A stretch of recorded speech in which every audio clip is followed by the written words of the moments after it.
এক শুভক্ষণ দেখে পিয়নিকে এম্পিররের প্যালেসে ইনভাইট করা হয়। আর ওই দিনই ছিল ওদের ফার্স্ট একসাথে রাত কাটানো। এম্পিরর এসে ওখানকার পাত্র থেকে ড্রিঙ্ক করে আর দেন কোনো কথা না বলে পিয়নিকে কিস করতে থাকে।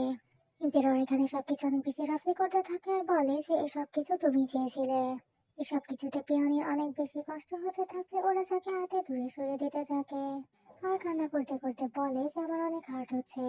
এম্পিরর তখন বলে যে এই সবকিছু তো তুমিই চেয়েছিলে, তো এখন উচিত তোমার সব হ্যাপিলি অ্যাকসেপ্ট করে নেওয়া। এন্ড দেন সবকিছু হয়ে যাওয়ার পরে এম্পিরর ওখান থেকে চলে যেতে থাকে আর বলে যে আমার কখনোই তোমাকে নিজের মন দেওয়া উচিত হয়নি। এম্পিররের চলে যাওয়ার পর পিয়নি ওখানেই বসে কান্না করতে থাকে। নেক্সট সিনে পিয়নি পুকুরের পাশে দাঁড়িয়ে মাছেদের খাবার দিচ্ছিল আর ভাবতে থাকে যে আমি নিজের বডি ইউজ করেছি যাতে আমি নিজের ফ্যামিলিকে বাঁচাতে পারি, কিন্তু এখন সেই সব কিছুই আমার কোনো মনেই আসছে না। জাস্ট আমার এটাই মনে হচ্ছে যে আমি কিওকাকে হার্ট করেছি। কিওকা এখানে এম্পিররের নাম ছিল, ও আমাকে ভালোবেসেছিল আর তার বদলে আমি শুধু ওর সাথে খারাপই করেছি।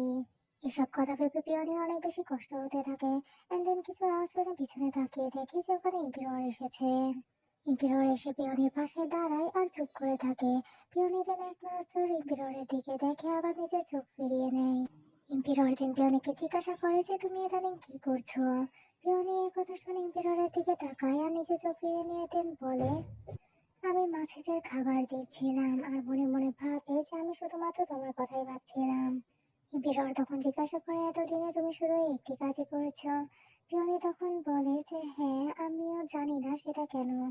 আর ভাবতে থাকে যে আমি যখনই তোমার কথা ভাবি আমার অনেক বেশি কষ্ট হতে থাকে আর আমি জানি না যে আমার কি করা উচিত। পিয়নির দিন হঠাৎ করে পেটে ব্যথা শুরু হয় আর ও ওখানেই বসে পড়ে। এম্পিরর অনেক বেশি এতে চিন্তিত হয়ে যায় আর রয়্যাল ফিজিশিয়ানকে ডাকার জন্য বলে। পরবর্তীতে ফিজিশিয়ান জানায় যে পিয়নি প্রেগনেন্ট। ওকে কংগ্রাচুলেট জানায়। এম্পিররের কথা শুনে প্রথমে কিছুটা অবাক হয় এন্ড দেন গিয়ে পিয়নিকে জড়িয়ে ধরে।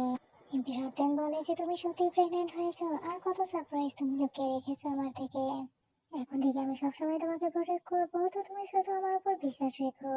এই কথা শুনে পিয়নির চোখে পানি এসে যায় আর ও হাসতে থাকে আর ভাবে যে এতদিনে আমি বুঝতে পারলাম যে আমার মন যে এত বেশি উতলা হয়েছিল তার শুধু এই কারণেই ছিল যে আমি ওকে অনেক ভালোবাসি।